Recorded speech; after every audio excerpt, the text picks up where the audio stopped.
Today, when we look at a map of the world, we see 7 continents separated by thousands of miles. Huge oceans lie between them, making it seem as if the world has always looked this way. But if we travel backward through time, Earth tells a very different story. A story in which continents were never fixed in one place. They moved, they collided, they joined together, and then they broke apart again, slowly creating the world we know today.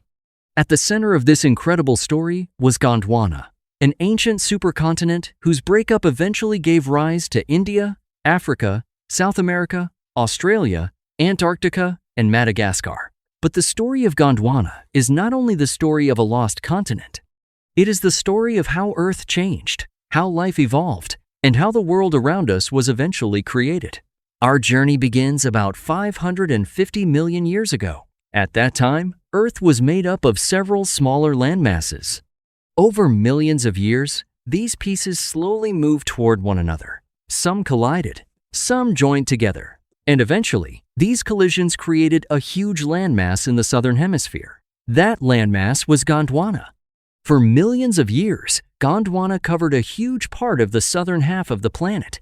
Later, it joined with large northern landmasses and became part of an even larger supercontinent known as Pangaea. At that time, most of Earth's land was connected into one enormous landmass. Around it stretched a gigantic global ocean. But nothing on Earth stays the same forever. Deep inside the planet, enormous forces were already beginning to reshape the surface. Over the next hundreds of millions of years, those forces would eventually tear this giant landmass apart. At that early stage, dinosaurs did not yet exist. Mammals did not exist either. Most life was still found in the oceans.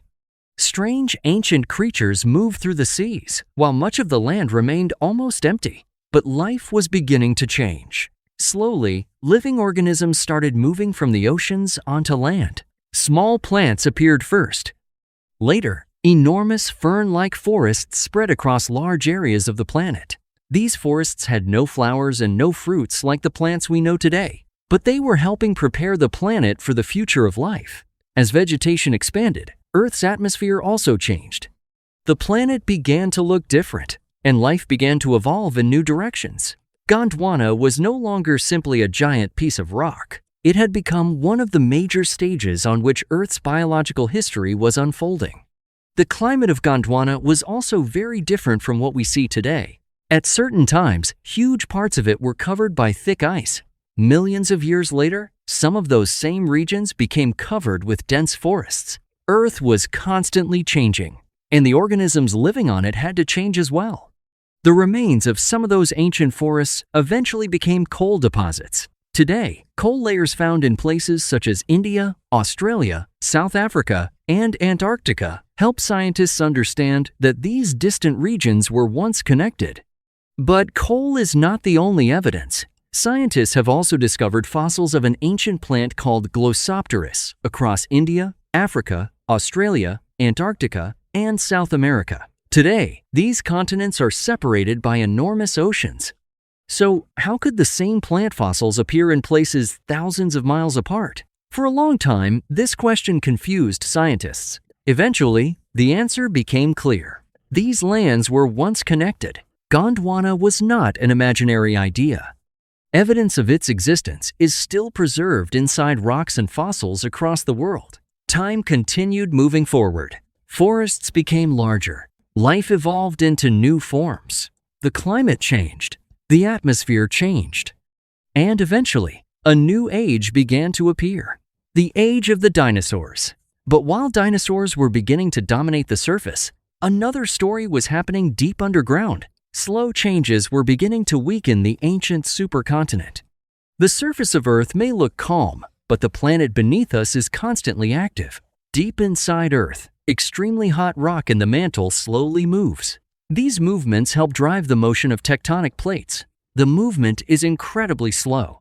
A human being could live an entire lifetime without noticing it. But Earth does not measure time in human lifetimes. Its major changes happen over millions of years. And over that amount of time, even movement of only a few centimeters each year can completely change the map of the planet.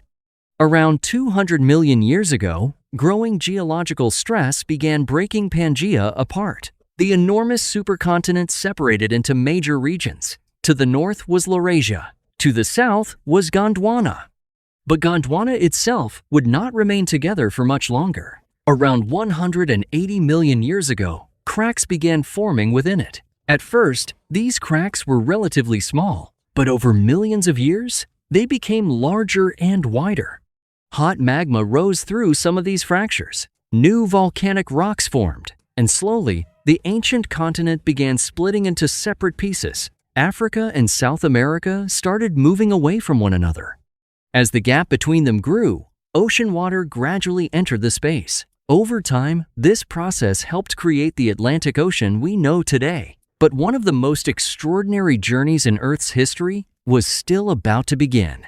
It was the journey of India. The Indian subcontinent was not always part of Asia. It had once been located much farther south and was connected with Madagascar as part of Gondwana. Later, India separated from Madagascar. By around 90 million years ago, the Indian landmass was moving independently, and it began traveling north. This started one of the most remarkable continental journeys in Earth's history. For millions of years, the Indian plate moved northward across an ancient ocean, and for part of that journey, it moved unusually fast. Most tectonic plates move only a few centimeters per year. But geological evidence suggests that India may have moved north at speeds of around 15 to 20 centimeters per year during part of its journey. For a continent, that is extremely fast. While India was moving north, life continued to thrive on the land. Forests covered large areas. Rivers flowed across the landscape, and many species of dinosaurs lived there. But another major event was approaching. Around 66 million years ago, enormous volcanic eruptions began affecting western and central India. Lava poured from long cracks in the ground. These were not small volcanic eruptions. Huge amounts of lava were released again and again over a long period of geological time. Layer after layer of volcanic rock covered enormous areas. Today, these ancient lava formations are known as the Deccan Traps. They can still be found across large parts of Maharashtra and nearby regions of India. At almost the same time in geological history, Earth experienced another catastrophic event. A huge asteroid struck near what is now Mexico. Dust and material from the impact entered the atmosphere. Sunlight was reduced. Plants suffered. Food chains collapsed. And eventually, the non-bird dinosaurs disappeared. Scientists continue to study how much the asteroid impact and the Deccan volcanic eruptions each contributed to the environmental changes around this mass extinction. But one thing is clear. This was one of the greatest turning points in the history of life on Earth. The age of the non-avian dinosaurs had ended, but India's journey was still not over. It continued moving north, year after year, mile after mile, million years after million years. And eventually, another enormous landmass appeared ahead. Eurasia. Two huge regions that had traveled separately for millions of years were about to meet, and their collision would change geography, climate, and the future of an entire region. Before India reached Eurasia, one ancient ocean still separated them, the Tethys Ocean. For millions of years, this ocean existed between the Indian plate and Eurasia. But as India continued moving north, the ocean became smaller. The oceanic crust of the Tethys Ocean was gradually pushed beneath the Eurasian plate. This process continued for millions of years. Eventually, India reached the Eurasian continent. Around 50 million years ago, the Indian continental plate began colliding with Eurasia. This was not a single explosion. It did not happen in a few seconds or even a few years. The collision continued over millions of years. Both landmasses carried thick continental crust. Continental crust is relatively buoyant, so instead of one entire continent simply disappearing beneath the other, enormous pressure built between them. Rocks were squeezed. They folded. They broke. And they were pushed upward. Sediments and rocks that had once existed beneath the ancient Tethys Ocean were slowly lifted toward the sky. Over millions of years, this pressure created one of the greatest mountain ranges on Earth, the Himalayas. The Himalayas were not created by a volcano. They were created mainly by the continuing collision between the Indian and Eurasian tectonic plates. This is also why marine fossils can be found high in parts of the Himalayas. It sounds almost impossible. How can fossils of sea creatures exist high in the world's tallest mountain system? Because some of those rocks once formed beneath an ancient ocean. The land that is now high above sea level was once part of a marine environment. The collision did more than create the Himalayas. A huge region of Eurasia was also lifted upward. Today, we know this area as the Tibetan Plateau.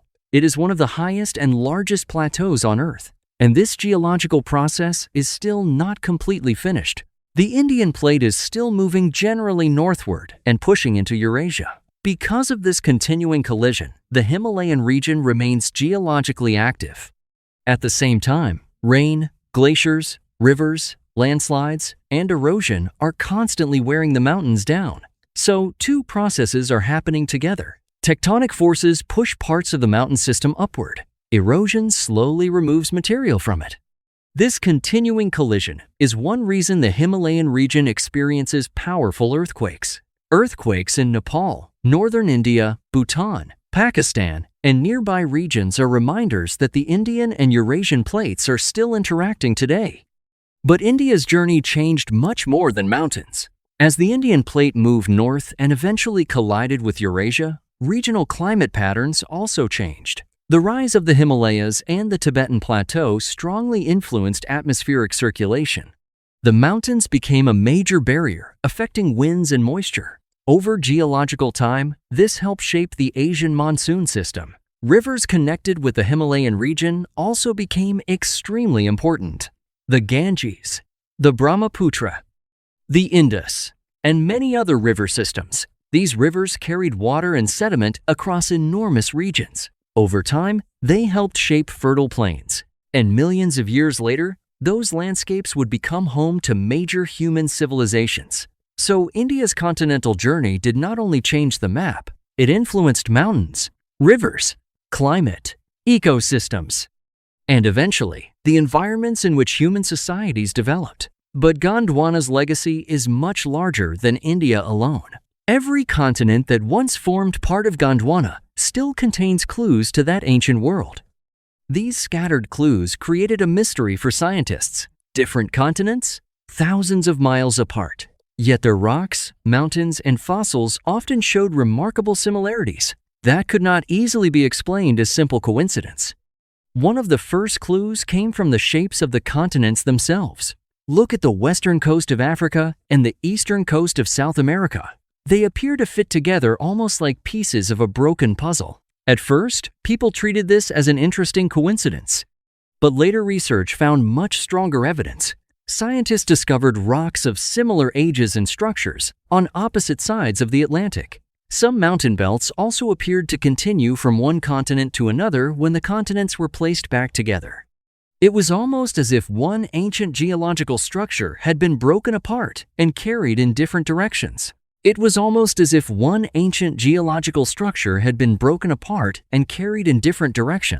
Then came the fossil evidence. Mesosaurus was a small ancient reptile that lived in freshwater environments. Its fossils were found in both South America and Southern Africa. But today, these continents are separated by the Atlantic Ocean. A freshwater animal like Mesosaurus could not simply swim across such a huge ocean. So how could its fossils exist on both sides? The most logical explanation was that the continents had once been connected. Other fossils supported the same idea. Fossils of ancient animals such as Lystrosaurus and Synagnathus appeared on continents that are now widely separated. And once again, Glossopteris fossils were found across India, Africa, Australia, Antarctica, and South America. The evidence became harder and harder to ignore. Then, in 1912, a German scientist named Alfred Wegener proposed a remarkable idea. He argued that today's continents had once been connected and later drifted apart.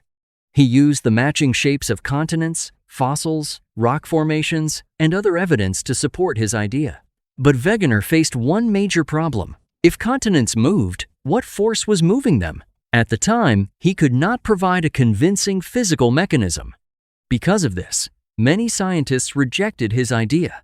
Some even mocked it. But science is ultimately decided by evidence. And decades later, new discoveries changed everything.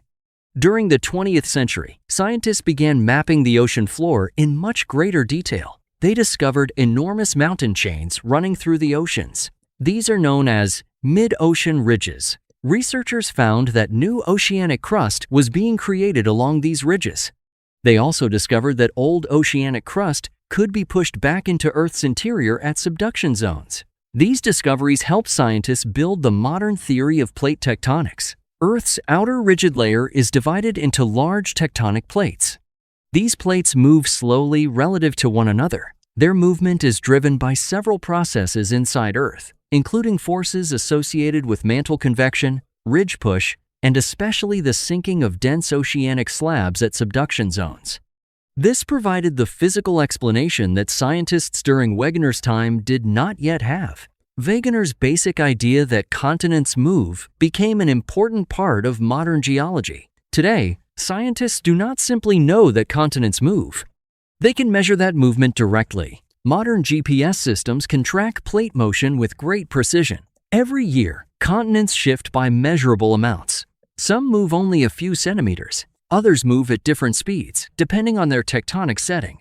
This means the geological journey that broke Gondwana apart has never truly ended. It is still happening today. Every year, Earth's continents continue moving toward their future positions. And that leads us to one final fascinating question. Could Earth one day create another supercontinent? Many geological models suggest that if plate tectonics continues for hundreds of millions of years, today's continents may eventually come together again.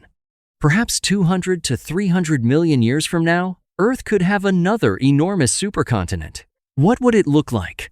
Where would it form? Scientists have proposed several different possibilities. No one knows exactly what the final arrangement will be. But one thing is clear: the map of Earth is not permanent. The continents beneath our feet are still moving. The oceans are still changing. Mountains are still rising. Other landscapes are being destroyed by erosion. And the planet is still writing the next chapter of a story that began billions of years ago. Gondwana may be gone, but its history is still visible everywhere around us. In India's coal fields, in fossils found across different continents, in the rocks of Antarctica, in the shape of South America and Africa, and most dramatically, in the Himalayas, where ancient rocks that once lay beneath an ocean now rise toward the highest points on Earth. India's journey from Gondwana to Asia was not simply the movement of one piece of land. It was a journey that helped reshape an entire part of the planet, and that journey is still continuing today.